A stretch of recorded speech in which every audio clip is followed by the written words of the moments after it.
Dr. Tifa sudah katakan bahwa kita sedang mengajukan permohonan sengketa di Komisi Informasi, yang mana Komisi Informasi wilayah DKI Jakarta. Karena yang kami masalah suaranya keras. Kenapa? Keras, suaranya keras. Iya. Ya, gitu. Iya. Masalahnya konfirmasi informasi kenapa kita wilayah DKI Jakarta, karena yang kami masalahkan adalah permohonan ke PPID Polda Metro Jaya. Tapi kalau kita ajukan ke pusat, berarti yang kita masalahkan adalah Mabes Polri. Ya. Tapi karena perkara kita ini ditangani oleh Polda Metro Jaya, maka kami ajukan ke Komisi Informasi wilayah DKI Jakarta. Alasan kami ialah kami sangat sederhana sebenarnya. Yang kami minta itu dua hal.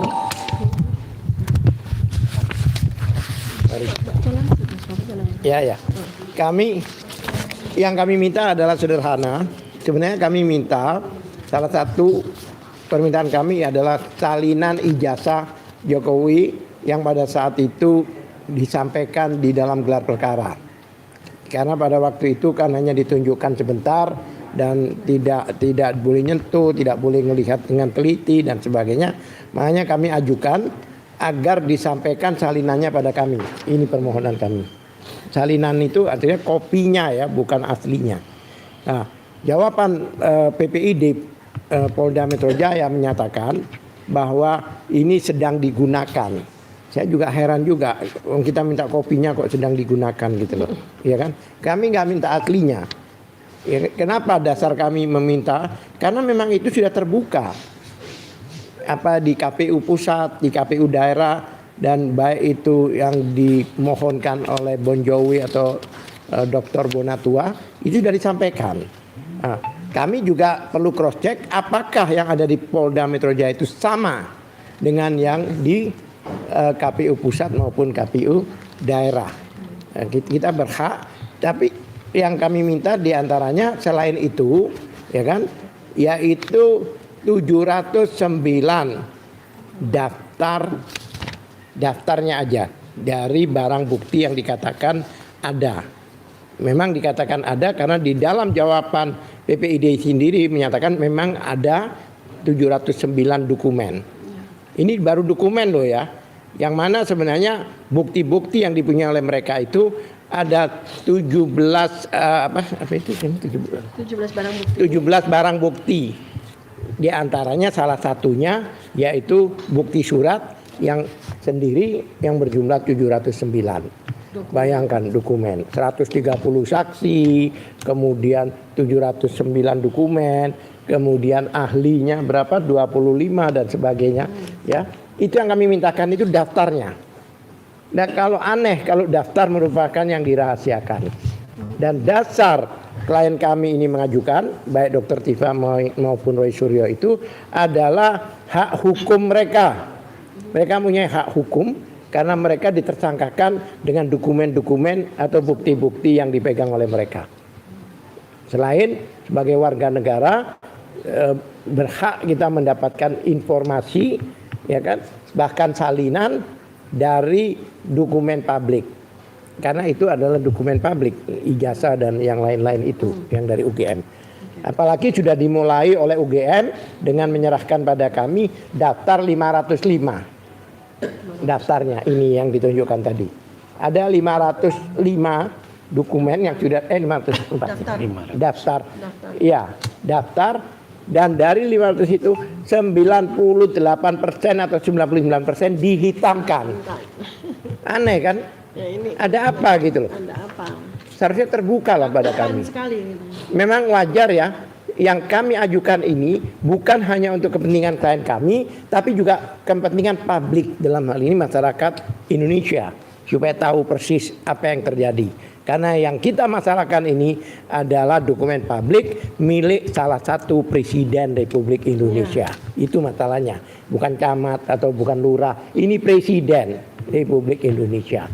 Dan sebenarnya kami yakin bahwa kami diuntungkan dengan adanya 79 dokumen tadi.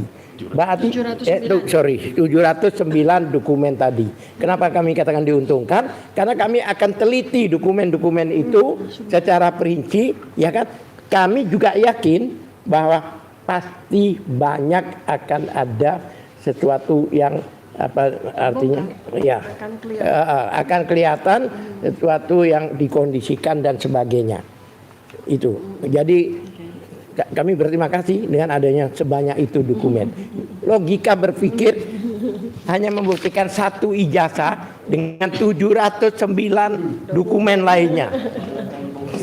Coba bayangkan, luar biasa nggak? Untuk bukti hanya satu ijazah. Oleh sebab itu kami sangat punya kepentingan dalam hal ini untuk mengajukan permohonan itu. Iya. Kemudian Kesiapannya bagaimana untuk kami sudah siap karena memang mekanisme apa yang ditentukan, mekanisme dalam undang-undang dalam pengajuan permohonan sengketa di Komisi Informasi itu sudah sesuai dengan Undang-Undang Nomor 14 Tahun 2008, yaitu Undang-Undang KIP, ya kan? Ya, yang kami pakai. Yang mana dalam pasal-pasal itu jelas, salah satu kita masukkan dalam apa namanya ini posita kita, pasal-pasal mana yang kami buat dasar dalam mengajukan permohonan ini, yaitu salah satunya yaitu bahwa pasal 2 ayat 4 Undang-Undang Nomor 14 Tahun 2008 yang menyatakan informasi publik yang dikecualikan bersifat rahasia sesuai dengan undang-undang, kepatuhan dan kepentingan umum didasarkan pada pengujian tentang konsekuensi yang timbul apabila suatu informasi diberikan kepada masyarakat serta setelah dipertimbangkan dengan seksama bahwa menutup informasi, saya ulangi, menutup informasi publik dapat melindungi kepentingan yang lebih besar daripada membukanya atau sebaliknya. Itu dalam undang-undang. Sebaliknya jika kepentingan dibukanya itu lebih besar untuk kepentingan bangsa dan rakyat Indonesia, kepolisian harus kooperatif untuk membuka ini. Ya, ini salah satu. Kemudian yang pasal 4 ayat 1 dan 2 Undang-Undang Nomor 14 Tahun 2002 menjamin hak setiap warga negara untuk memperoleh informasi publik dan mewajibkan badan publik memberikan informasi secara cepat, sederhana, dan tidak diskriminatif. Itu jelas, ya kan? Kemudian poin 3 bahwa pasal 35 ayat 1 huruf D Undang-Undang Nomor 14 Tahun 2008 memberi hak kepada pemohon untuk mengajukan keberatan apabila prosedur pemberian informasi publik menghambat akses terhadap informasi. Yang poin 4 bahwa berdasarkan pasal 4 huruf H Undang-Undang Nomor 25 Tahun 2009 tentang pelayanan publik, setiap pelayanan publik wajib dilakukan secara sederhana, cepat, mudah, dan tidak membebani masyarakat. Yang poin 5 saya bacakan aja supaya lebih komprehensif, bahwa dengan demikian tindakan PPID kepolisian daerah Metro Jaya yang tidak memberikan permintaan informasi pemohon tidak mencerminkan kepatuhan terhadap prinsip keterbukaan informasi publik serta bertentangan dengan good governance dan prinsip pelayanan publik yang adil. Poin 6 bahwa pemohon mengajukan permohonan informasi ini dalam kapasitas sebagai warga negara yang telah ditersangkakan berdasarkan bukti yang terdapat dalam daftar 709 barang bukti yang telah disita dan dikuasai oleh Polda Metro Jaya, sehingga permohonan ini diajukan dengan itikat baik untuk tujuan mendapatkan hak pemohon atas salinan daftar 709 barang bukti yang dikuasai oleh Polda Metro Jaya. Ini semuanya ini untuk keterbukaan publik, bahwa publik berhak karena dokumen yang dimasalahkan adalah dokumen publik. Sesuai pasal 28F Undang-Undang Dasar 1945 bahwa setiap dokumen publik warga negara itu berhak mendapatkan, mengkomunikasikan, bahkan menyebarkan pun kita berhak. Itu sesuai dengan ketentuan pasal 28F Undang-Undang Dasar 1945. Nah, yang terakhir saya akan bacakan tuntutan kami, ya kan, jelas, yaitu menyatakan selain menerima dan memberi permohonan ini secara formulir dan material, ya kan, memeriksa menerima dan memeriksa permohonan ini secara formil dan material, nomor 1.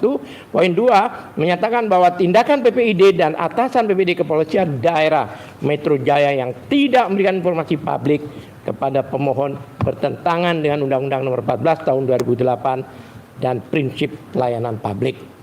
Yang ketiga, memerintahkan Kepolisian Daerah Metro Jaya untuk memberikan informasi publik yang dimohon beserta salinan ijazah atas nama Joko Widodo. Yang keempat, ya kan, memerintahkan Kepolisian Daerah Metro Jaya memberikan informasi publik yang dimohon berupa salinan daftar tujuan termasuk diantaranya 505 barang bukti yang disita dari Universitas Gadjah Mada yang dikuasai oleh penyidik Polda Metro Jaya. Tujuannya apa? Bahwa permohonan ini diajukan dengan itikat baik, ya kan? Dan untuk menegakkan prinsip transparansi, akuntabilitas, dan hak publik untuk tahu, yang dalam bahasa Inggris disebut public right to know, ya kan? Sebagai mana dijamin pasal 2, pasal 3 Undang-Undang nomor 14 tahun 2008 serta ditegaskan dalam putusan Mahkamah Konstitusi nomor 77 PUU 14 2016. Demikian permohonan ini disampaikan untuk mendapatkan pemeriksaan dan putusan yang seadil-adilnya. Hormat kami, pemohon 1 KRMT Roy Suryo Noto Diprojo, pemohon 2 Tifauzia Tiasuma. Itu isinya ya. Kami sampaikan karena memang sudah kami sampaikan ya, nantinya. Kemudian yang kedua tadi sedikit saya tambahkan masalah sprindik. Jadi begini, kami juga agak heran ya. Ini sudah status tersangka dan sudah dilimpahkan ke kejaksaan. Kok tiba-tiba ada sprindik baru yang merubah pasal? Dan beberapa pasal dihilangkan. Contohnya pasal 28 ayat 2, kemudian 27A, ya kan? Yang mana sebenarnya pasal 160 itu dari awal itu memang tidak ada untuk Dr. Tifa maupun Roy Suryo. 28 ayat 2 juga tidak ada. Menariknya, pasal yang tidak ada ini adalah pasal-pasal yang dilaporkan oleh 3 orang pendompleng itu. 3 orang itu yang disebutkan tadi itu. Andi Kurniawan, Lek Cumanan, satunya lagi itu. Iya, Maret, iya, itu. Itulah, itu. Itu. Yang mana mereka pasal yang sudah dirubah, yang tidak ada lagi, tapi di dalam status tersangka Dr. Tifa, ada laporan itu. Berarti kesimpulannya apa? Mereka harus bertanggung jawab ini. Tunggu tanggal mainnya. Itu. Terima kasih. Sekarang kenapa UGM harus galau gitu loh? Ya kan? Kalau memang tidak ada yang ditutupi, tidak perlu galau dong dia. Ya kan? Mereka itu. Apalagi di dalam persidangan KIP, UGM itu dihadirkan dan sudah menggunakan haknya untuk membantah kok sekarang lagi menggugat. Agak aneh. Dan komisi informasi ini itu hakimnya itu namanya komisioner. KAI itu adalah semuanya itu adalah orang-orang profesional, orang-orang yang paham bidangnya. Ya lucu kalau setiap hakim memutuskan sesuatu terus digugat, nggak ada persidangan di Indonesia ini. Iya kan? Apalagi ada KIP, kemudian ada lagi Mahkamah Konstitusi. Nah, apalagi Mahkamah Konstitusi itu kan final, udah nggak mau menggugat. Ini juga demikian. Artinya yang menggugat adalah para pihak, KPU, dan ada sesuatu yang ditakutin. Kemudian, jadi menarik. Saya baru dengar ini, jadi agak lucu juga gitu loh. Karena di dalam penghitaman ini tidak boleh subjektif, Mas. Ini ada aturan undang-undang. Ini namanya dikecualikan. Kalau dikecualikan ini ada namanya uji konsekuensi. Uji konsekuensi itu ada aturannya. Emang benar ini tidak diketahui publik. Sekarang saya heran lembaga-lembaga ini kok pada galau semua gara-gara ijazah ini. Salah satu contoh, KPU beberapa saat yang lalu tiba-tiba mengeluarkan peraturan ada 17 poin dinyatakan tertutup. Nah, ini sekarang UGM lagi, KPU dulu sudah dihujat banyak orang, bahkan hampir di mana-mana katakan nepalkan KPU dan sebagainya. Akhirnya apa? Direvisi, dicabut. Dan ini UGM mau nyoba-nyoba seperti KPU. Jangan-jangan bisa diduga orang-orang banyak nepalkan UGM dan sebagainya. Ini bahaya juga. Satu. Kedua, kalau saya kembalikan ke undang-undang itu, Undang-Undang Nomor 14 tahun 2008 yaitu keterbukaan publik, itu pasal 3 ayat 1 jelas, coba dibaca ya 14. Itu menyatakan bahwa setiap lembaga negara, institusi negara yang mendapat dananya dari APBN itu adalah lembaga negara Dan wajib. atau lembaga publik. Semua produk yang dikeluarkan adalah produk publik. Dan pasal berikutnya menyatakan dokumen publik yang dikeluarkan oleh lembaga-lembaga yang dananya itu didapat sebagian atau seluruhnya dari APBN, maka harus terbuka. Namanya dokumen publik. Ada undang-undangnya. Lah dasar dia apa? Kalau menurut saya kalau dia sampai menggugat seperti blunder. Selama ini UGM itu kan aneh. Ijazah itu kan pembuktian mata. Mata gini, ainul yakin. Selama ini tidak pernah menunjukkan. Bukan ainul yakin, bukan ainul yakin, bukan apa? Konsumsi telinga. Itu konsumsi mata, tapi tidak pernah kan dia tunjukkan. Dia hanya jawab dengan narasi-narasi. Beberapa kali rektor ya, maksudnya ya, rektor tuh beberapa Ini loh saya ada, ini benar, ini kan begitu enggak. kesaksiannya auditori ya. Kemudian pada saat itu pernah dikondisikan ada 20 orang lebih temannya Jokowi yang katanya satu level menunjukkan ijazahnya semua. Ini saya. Kan masalah yang kita masalahkan kan ijazahnya Jokowi. Kan harus Bukan masalah, ini kan suatu apa ya? Ini blunder-blunder, kebodohan-kebodohan yang dilakukan oleh mereka. Dari 20 itu satu pun tidak ada. Seharusnya dia di tengah-tengah. Ini loh, sama ya sama teman saya enggak. Jadi semua itu pengkondisian kan itu. Orang ini kan yang nunjuk ini loh ijazah saya kan. Pengkondisian itu selalu blunder. Ini loh Pak, orang ini kan. Pak. Selalu blunder seperti Loh, ada. Pak, orang ini kan harus jatuh lo ijazah. Seperti perubahan pasal contohnya. Tidak bisa seenaknya. Orang sudah kena pasal, tersangka sudah pembunuhan, tiba-tiba keluar perubahan pemerkosaan, nggak bisa dong. Sudah tersangka dan sudah dilimpahkan. Sudah menderita loh. Lah kok diikutin dengan semacam SPDP tapi dengan judul lebih halus perubahan pasal, tapi isinya ada sprindik. Iya, isinya sprindik loh. Jika ini yang bawah sendiri. Hanya pemberitahuan perubahan penerapan pasal. Ternyata isinya adalah perubahan sprindik, coba. Ini coba saya bacakan Bayangkan. ini coba bayangkan. Ada sprindik baru yang baru keluar 15 Januari 2026. Sprindik baru, pasalnya. Kemudian ada sprindik baru lagi nomor 1043 yang baru keluar 30 Maret 2026. Suratnya 20 itu ditujukan pada Kejati daerah, bukan ke kami. Tapi kami dapat tembusan. Karena ini menyangkut klien kami, hak hukum klien kami berhak menyuarakan. Kayak kemarin ada pertanyaan, kenapa sih tidak perapit? Kami tidak mau perapit cepat-cepat, kalau perapit selesai. Kami memberi pembelajaran pada masyarakat Indonesia banyak pelanggaran-pelanggaran yang dilakukan oleh aparat negara. Itulah prosedur dalam hal ini dugaan. Prosedurnya itu yang kita. Jadi itu sehingga orang tahu kan. Sampai ada satu P19 sampai lebih sampai 70 hari. 84 hari, Pak. 84 hari dan sebagainya, ya kan? Kalau 3 hari kan 30 hari kan tahlilan. 84 hari. Jadi ada, ya kan ada sprindik-sprindik seperti itu belum dikembalikan dan sebagainya. Padahal itu ketentuannya ada restorasi yang tidak jelas. Tidak jelas. Restorasi tidak jelas itu. Mana restorasi yang di atas 5 tahun bisa dibebaskan? Restorasi itu tidak boleh dari 5 tahun. Sedangkan itu yang yang dituntutkan di sini ada yang 8 tahun, ada 12 tahun. Laporan yang diajukan pertama kali oleh TPUA di sana 263, 264, 266, ya kan? Dan undang-undang Sisindet saat itu semuanya 7 tahun, 8 tahun. Kok bisa damai? Di mana aturannya? Satu. Terus pencabutan laporannya itu satu. Proses tersangka itu satu. 9 orang dengan satu putusan tersangka. Emangnya perbuatannya sama? Bareng-bareng. Kur gitu. Kan enggak kan? Seharusnya ada mungkin ikut serta lah. Ini enggak, ini sama. Baik YouTuber, baik orang yang menganalisa, baik itu peneliti, itu disamakan semua. Ini namanya menegakkan hukum dengan melanggar hukum. Ini jangan sampai terjadi. Kenapa kami nggak mau cepat diselesaikan? Inilah alasan kami. Terima kasih. Dari terbitnya sprindik baru ini aja sudah menunjukkan bahwa Polda itu galau, ya kan?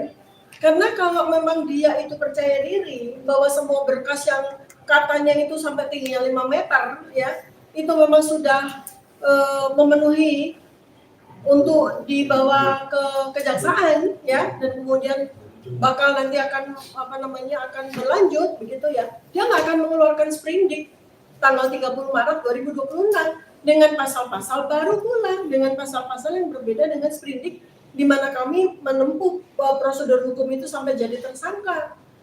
Jadi sekarang kalau mau P21 itu berkasnya mana? Sebab berkas yang ada itu adalah berkas yang berkaitan dengan sprindik lama. Lalu mereka tanggal 30 Maret 2026 mengeluarkan sprindik baru. Artinya apa? Artinya mereka berkewajiban untuk memulai semuanya dari nol. Dan mencabut status tersangkanya dulu. Memulai dengan sprindik baru kan gitu. Ini logika bukan hanya common sense, ini logika. Makanya kita penting sekali critical thinking gitu loh. Mana yang dimaksud mau P21 itu berkas yang mana, tersangka yang mana? Kan nggak jelas itu kan. Nah, jadi ini kita membantu untuk memperjelas semuanya.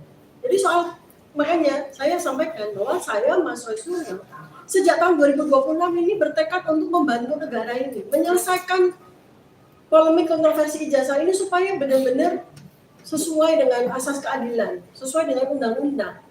Bukan sewenang-wenang seperti ini.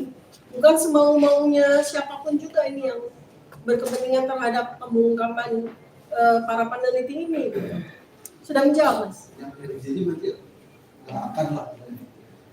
Ya, satu ya, bukan kemudian kami menyatakan bahwa restoratif justice itu kami tolak. Tidak tolak. Restoratif justice itu diperlukan. Tetapi yang sangat memerlukan itu namanya Pak Joko Widodo. Jadi salah alamat kalau bertanya kepada kami. Ya, karena kami nggak ada relevansinya untuk meminta restoratif justice. Restoratif justice itu kan pengampunan. Yang salah siapa sih, yang punya ijazah palsu siapa sih? Ya kan, kami ini peneliti mengungkapkan segala polemik ini menggunakan ilmu kami kok. Di mana kami butuh restoratif? Kan begitu. Ya kan? Jadi itu ya jawabannya. Saya jawab yang P21 ya. Kalau P21 ini dari dulu bulan depan, nanti 2 minggu lagi, itu sering P21. Sebenarnya gini Mas, menurut kami ya kan, dengan 709, kemudian 130 saksi dan 25, saya yakin bukan kekurangan saksi, kekurangan bukti. Kenapa kok jaksa ini kok nggak cepat-cepat untuk memberi P21 kan? Karena unsurnya tidak kena Mas. Karena begini, peristiwa di Polda Metro Jaya ini tidak bisa dipisahkan dengan peristiwa di Barreskrim. Barreskrim itu masih gantung sampai sekarang. Bahwa dilaporkan lebih dulu dengan pasal tadi, 263, 266. Padahal TPUA pada waktu mengajukan ke sana, itu tidak menyebut pasal. Ya. Tapi begitu habis gelar perkara di Barreskrim, mereka nyebut bahwa tidak bertentangan. Iya, bertentangan dengan 25 pasal 263, 264, 266 dan sebagainya yang hukumannya lebih dari itu. Nah, di situ kalau kita hubungkan dengan apa yang ada di Mabes Polri, itu tidak bisa dipisahkan dengan Undang-Undang PSK, perlindungan saksi dan korban.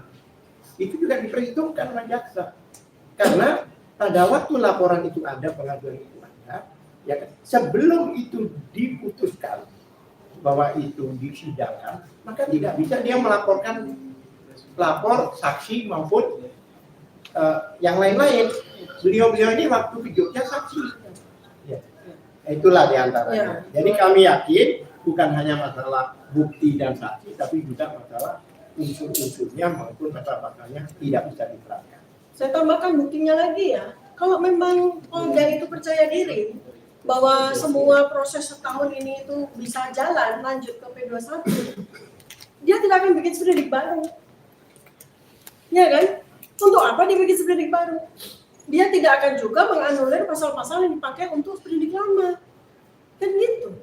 Jadi ini menunjukkan bahwa memang ada sesuatu yang berpolemik di dalam, ya, yang mereka itu ya tidak firm untuk meneruskan kasus ini. Nah, satu ya. Kemudian berikutnya, ini persoalan timing ya, supaya kita semua tuh belajar ya, bahwa proses pemberkasan dari Polda ke Kejaksaan itu pakai waktu. Jadi berkas itu diserahkan oleh Polda ke Kejaksaan itu butuh waktu 14 hari kan, untuk kemudian diteruskan atau dikembalikan. Nah, ternyata oleh Kejaksaan dikembalikan. Jadi waktu itu berkas itu pertama kali diserahkan oleh Polda Metro Jaya kepada Kejaksaan itu 13 Januari 2026 ya. Nah, kemudian antara berkas dari Kejaksaan kembali ke Polda kita tidak terlalu jelas. Kapan Kejaksaan mengembalikan? Ketentuannya 7 hari. Ya, seharusnya ketentuannya 7 hari ya. Ketentuannya 7 hari. Kembalikan. Lalu kemudian oleh kepolisian, oleh Polda itu harus dikembalikan lagi kepada Kejaksaan itu maksimal 14 hari.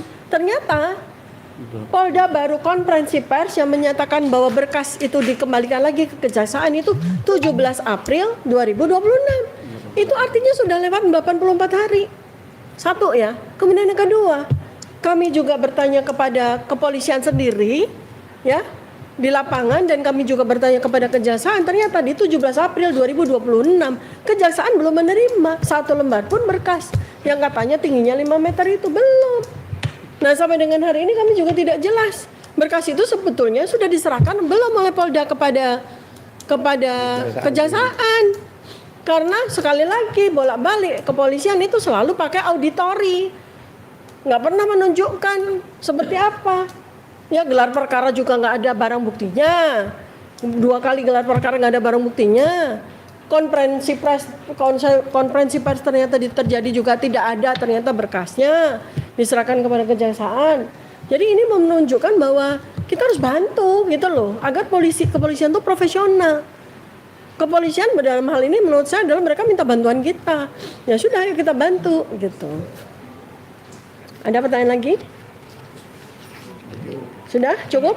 Bang Hardi biasanya suka kritis. Ya, adakah indikasi penerapan pasal-pasal itu sama dengan kasusnya Bambang Tri dan Gus Dur?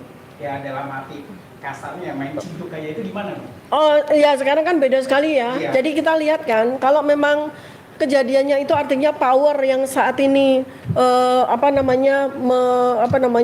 menguasai kasus ini enggak sampai setahun, mungkin 30 April atau 11 Mei 2025 waktu kami diperiksa itu kami udah diperlakukan seperti Bambang Tri kan gitu. Tapi ini kan sekarang kan kita udah tahu ya, supaya juga kepolisian, kejaksaan ini yang matanya memandang kasus ini tuh ada 280 juta rakyat loh, dan semuanya itu cerdas loh, jangan seremehkan masyarakat loh ya. Jadi sekali lagi masyarakat udah nggak mau lagi tersandera. Udah 11 tahun, bukan cuma 2 tahun, bukan cuma setahun. 11 tahun sejak tahun 2015 ya, ketika pertama kali Bambang Tri itu mengumumkan soal ijazah ini. Maka kita ingin membantu segera selesai dengan 3C tadi, clean, clear, credible, ya, clean dokumen, clear prosedur, dan kredibilitas saksi dan ahli. Semua harus bisa dipertanggungjawabkan. Kami bantu menyelesaikan. Harapannya dokter sama Pak Kadir ini terhadap Pak Presiden Prabowo, karena keterangan nggak ada komentar sama sekali tentang kasus itu lama yang bertahun. Iya, ya memang ini adalah waktunya negara negara harus turun tangan, ya. Dan harapan saya jangan turun tangan dengan konteks abolisi atau amnesti, bukan. Karena itu artinya kezoliman bakal terjadi, ya. Lalu kemudian memberikan bantuan dalam konteks yang seperti itu. Untuk dikatakan masyarakat, kami ini sudah menderita sekali loh ya. Selama 1 tahun ya, selama 1 tahun saya menjadi tersangka itu banyak sekali kewajiban-kewajiban yang tidak bisa saya penuhi. Kuliah, lembaga-lembaga yang selama ini menggunakan keahlian saya, mereka ketakutan. Saya memberikan kuliah kepada mahasiswa mereka, bicara di lembaga-lembaga, di BUMN dan sebagainya, mereka ketakutan karena Dr. Tifa statusnya sebagai tersangka. Coba bayangkan, membatasi ruang gerak kami, dan terakhir kami jadi tahanan kota ini berbulan-bulan. Udah 25 kali kami wajib lapor tanpa kejelasan sampai kapan. Ini kan sudah penjoliman, belum lagi pencekalan ke luar negeri. Ini masa di mana kami bisa haji, bisa umrah loh. Ya kan, masa-masa di mana kami kami tidak bisa melakukan itu.